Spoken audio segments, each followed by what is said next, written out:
Hi, it's Jodi Medell, Doctor of Physical Therapy and Transformational Coach, welcoming you to another segment of our hip joint discussion following the 3 pillars of fitness. And they are mobility, stability, and strength. Last week we talked about hip mobility. How can we mobilize that hip joint, get that synovial fluid going so that we can prep ourselves for the stability part of it, which we're going to go over today. The hip joint, obviously very close to the pelvic region, means that we're going to focus most of our exercises today on internal core stability. And what that means is that we're going to engage the deep layers of our abdominal muscles and our pelvic floor muscles together to create that internal girdle that stabilizes our pelvis. And if our pelvis is stable, then we have a strong base that we can move from. So we're going to go over a series of exercises, 1, to engage the internal core stabilizers, 2, to test that they're actually working, and then we're going to move down the chain, engaging our glutes, hammies, gluteus medius, to then stabilize the hip joint itself as we move. And then we're going to pull it all together into a final exercise that is more of a functional exercise because it's feet on the floor, superimposing our body weight, making sure that our stabilizers are indeed kicking in and supporting us as we move our body through space. So it's a lot of information. Hopefully it makes sense. The movements of internal core stability are very subtle and small. If you don't tap into it, just keep trying, and you can always email me, jodimedell@gmail.com, with any questions or concerns you have. All right, I'm going to move the video. We're going to get on the floor, and the first thing we're going to go over is internal core stability using the deep layers of our abdominal muscles, our TBAs, transverse abdominis muscles, and our pelvic floor muscles. Here we go. All right, I'm going to lie down, and the starting position for this is feet hip shoulder width apart, knees bent. We are allowing our spine to be in neutral, so whatever our natural curves are, we are honoring, we are not changing. We're not going to attempt to move our pelvis into a posterior pelvic tilt, nor are we going to attempt to move our pelvis into an anterior tilt, increasing our lumbar spine. I want to move this back just a little bit. Hopefully you can see a little bit more. Okay, cool. All right, so to engage the internal core stabilizers, deep layers of the abdominis muscles and pelvic floor muscles, we basically are doing a Kegel exercise, which means that we are pretending to stop our pee midstream. So we pretend that we're peeing and we're trying to stop it. How we know that we've engaged those muscles is that we put our fingers onto the bones of our pelvis as they stick out in front. We drop down into the soft tissue just inside those bones, and we feel for what I call a swelling contraction.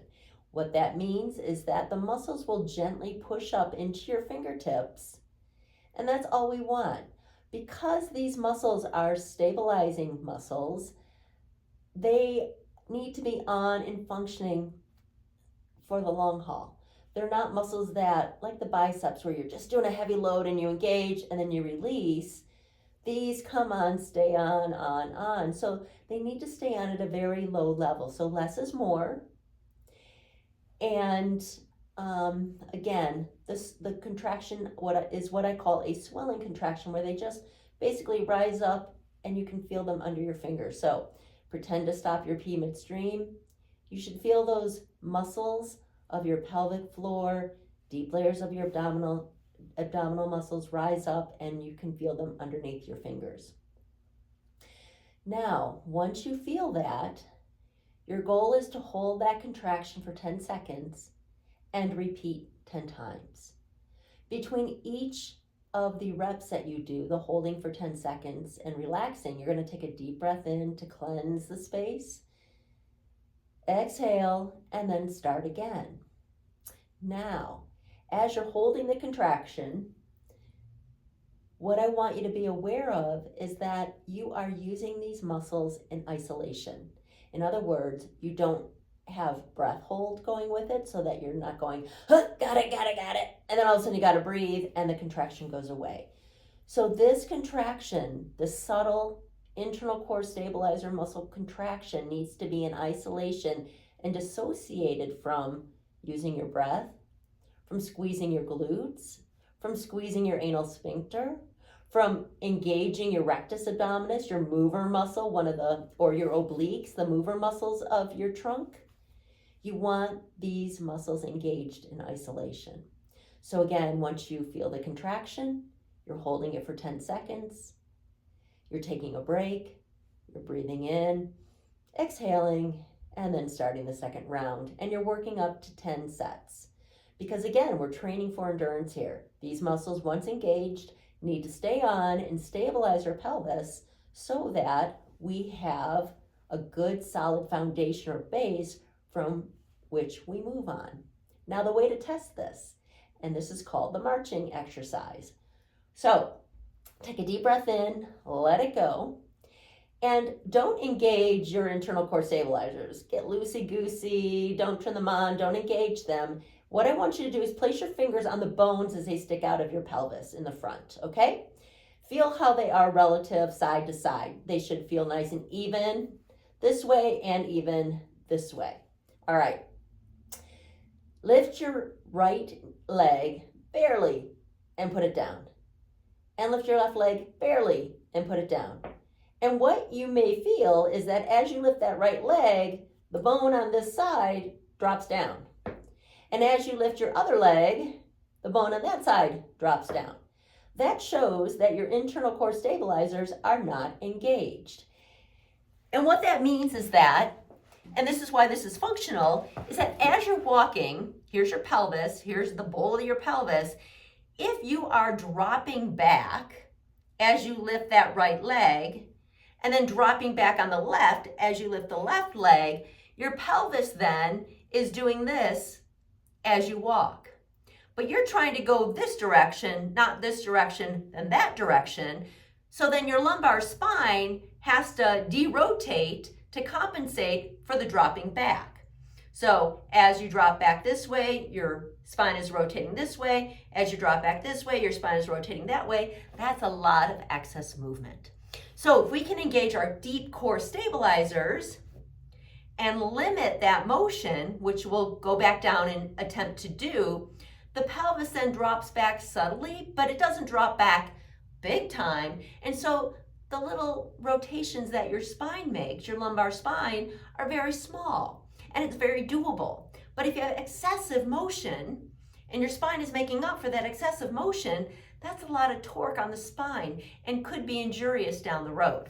All right, so let's see if we can stabilize our pelvis and not have that dropping down happen.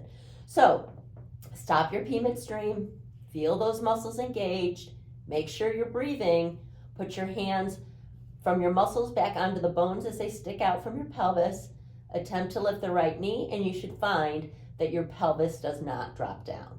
Switch to the other side, and again, you should find that your pelvis does not drop down. All right, if that is the case, you passed. Your muscles are working and they're creating stability around the pelvis so that you're well supported to then superimpose weight onto your lower body and you can tolerate it. All right, moving on from there. Now that you know about internal core stability, we're going to move down to muscles that actually cross over the hip joint. So we're going to look at the hamstrings, we're going to look at the glutes. And this exercise is called a bridge. So again, we're going to lie down. Prior to any of our movements, we do want to engage our internal core stabilizers, because whether we're lying down, whether we're standing up, no matter what we're doing, we really want them engaged to help stabilize our pelvis. That's our internal core stability. All right. So in other videos, we've talked about a line from the pubic symphysis to the sternum, and that line creates a nice platform on which to move. What it does is it honors the natural curves we have in our spine, and it's imperative that as we do these exercises, we do not shorten or lengthen that line. If we shorten the line, that means we're going into a posterior pelvic tilt. We're flattening out our lumbar curve, and we're putting extra tension on our thoracic spine. If we do the opposite, and we go into an anterior pelvic tilt, and we lengthen that line, we are increasing our lumbar curve, putting extra stress on those vertebrae. So we want to honor our natural curves. We assess that by creating that line from sternum to pubic symphysis, and it creates a plank. Okay, so as we go into our bridge, our focus is going to be pushing through our heels, maintaining this line, and we're simply going into hip extension followed by hip flexion. So hip extension, hip flexion. I have not changed this line. My axis of rotation that I'm moving through is directly behind my shoulder blades. So I'm a plank from behind my shoulder blades or the sternum to my pubic symphysis. That's what I'm rotating on, and I'm lifting up, creating hip extension. I'm dropping down, creating hip flexion. You can see this is the movement that's happening, my hip joint, but I'm not changing my pelvis. I'm not rolling up, rolling down. I'm keeping this line, I'm honoring it. I'm a plank. I'm simply moving through the hip joint. Hip extension, hip flexion, hip extension, hip flexion. I hope that makes sense. It's really important that you understand that the movement is simply hip extension, hip flexion, and that it is not a rolling of the pelvis, moving the vertebrae, that all stays stable. So we're pushing through our heels to engage that posterior chain or those glutes and hamstrings to create that movement, okay? The second exercise I want to go over is the clam exercise. In the clam exercise, we're focusing specifically on the glute medius. The glute medius is a stabilizer muscle of the pelvis, so that as we ambulate, walk, we keep our pelvis from dropping down or from our body moving over our hip joint for stability. So it keeps our pelvis, again, moving forward in that frontal or that sagittal plane so that we can keep moving forward. We isolate the gluteus medius, and you can feel it if you were to go, kind of feel where your hip, you can feel the bone right here as it sticks out, your greater trochanter. If you just drop just behind it, that's where your gluteus medius is. The setup for this exercise is that the knees are bent. Hopefully you can see them. Your heels, if you're to draw a straight line coming out of your booty down to your heels, that's where they are. And what you're doing is you're stacking your pelvis on top of one another. You don't want to be too far forward, nor do you want to be back here. So your hips are well stacked, your knees are on top of each other, and you're becoming a clam shell because you're lifting and lowering that top knee. Your heels are staying together, your pelvis is not moving. If you find that you're rotating back, you're cheating and you're starting to use hip flexor for this. You're better off being a little further forward than you are back, and you're only moving through a range that you can control. All right, the range doesn't need to be big. It's better that it's controlled and smaller, because as we're walking, we're not way out here during our gait, we're hanging out somewhere here. So it isn't imperative that you have a huge range of motion. It's that you have control through the range of motion that you use, and that you can feel that glute medius engaged. Your goal for this exercise is to be able to do 30 in a row without stopping, without your legs shaking, and that they're a solid 30. Same with the bridging. It's important that you're able to do 30 in a row of the bridging without stopping. 30 is kind of the magic number for me when it comes to functional movements or exercises leading up to functional movements. It means that you have a good baseline, enough strength and endurance in those muscles that we can start to load them and they won't fail on us. Okay, so gluteus medius, we are well stacked on our pelvis, hip joints well stacked on each other. We are not rolling back, we're not rolling too far forward. Our finger is right behind that greater trochanter as it sticks out, kind of posterior and up a little bit, And we're lifting and lowering our leg through a range of motion that we can control for 30 reps. Again, that's the goal. So if you start wavering, you start quivering, you're done. Or if you start cheating, you're done. You're gonna go back to it and challenge yourself again on another day, okay? Perfect. We have one more exercise to do. This is pulling it all together and making it functional because our foot is gonna be on the ground.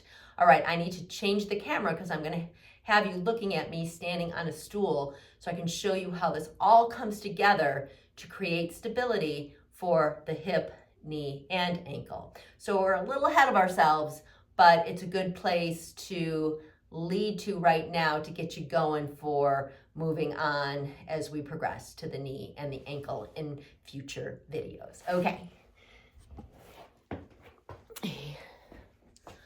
Okay, we're ready for the single leg dip drive, and this is a functional challenge to make sure that our internal core stability is engaged, our gluteus medius muscles are engaged. I'm going to step back so you can see me pointing to my knee muscles, but this is called the VMO, the teardrop muscle of your knee, is a stabilizer of your knee joint, and then we have muscles surrounding the ankle joint that stabilize the ankle. So this is pulling everything that we've done together to create a single leg dip drive, which challenges our ability to create stability from the pelvis down as we walk. So a little intro into the single leg dip drive. Every time we walk, there's a point in our stance where we're only on one leg. It's important that as we walk and we're on that one leg during that stance part of our cycle, that our pelvis is facing forward, our knees are facing forward, and our ankle joint is being supported so that we're not driving our knee in or driving our knee out because our ankle is, or our arch of our ankle is collapsing, okay? Or it's so supinated on the out that it's pulling our knees out, okay? So as we walk, it's imperative for many reasons, for the health of our joints, for energy, for the ability to glide forward smoothly, that everything is moving in that direction forward. So as we take that step forward, our pelvis should be even. We shouldn't be jutting our hip out, nor should we be superimposing our weight over it. Our knee needs to be moving forward so that it's not driving in or driving out. And our ankle too needs to be stable so that it's not collapsing down or again, collapsing out. Okay, we challenge this with the single leg dip drive. What you'll need is a stool that you can stand on, or, a book works too. But the idea of this is that you're able to stand on this surface, your pelvis is even, you're not jutting your hip out, nor are you superimposing your weight over it. You're looking at your knee and you're making sure that your knee isn't driving in, making circles and moving this way, or driving out, okay? I think driving in is more probable than driving out, and that our ankle is stable. Our arch isn't collapsing, nor are we weight bearing on the outside of our foot. We're able to manage a neutral arch, allowing our knee to face forward. And again, we have the internal core stability, the work of our gluteus medius, keeping our pelvis nice and even. It's not dropping down, nor is it jutting out. Okay, so the idea of this exercise is that you are able to do a little dip drive, very tiny bend of the hip, knee, ankle, and that you repeat this 30 times with everything moving straight forward. Again, your pelvis isn't shifting, your knee isn't diving in, and your ankle joint is staying stable. So it's a challenging exercise. You can support yourself by using a cane, a PVC pipe, something to stabilize you in the opposite hand to give you that stability so that your nervous system can learn the proper movement pattern. Once the nervous system learns that proper movement pattern, then you can go from really holding on to create that movement, again, 30 in a row, non-stop, very tiny movements, boom, boom, boom, boom. But once your nervous system learns that, then you can go from holding on tight to maybe a couple fingers to one finger touch to nothing at all, and that you're able to whip out those 30 linked single leg dip drives in a row without falling apart. So that is kind of the functional outcome of pulling together all of the lower extremities, starting from the internal core stabilizers to the hip joint, knee, then ankle, pulling them all together to create a functional outcome. All right, that's a lot of information today. I hope you enjoyed this week's video, and next week we'll move on to hip joint strengthening exercises. Until then, have a great day. Bye.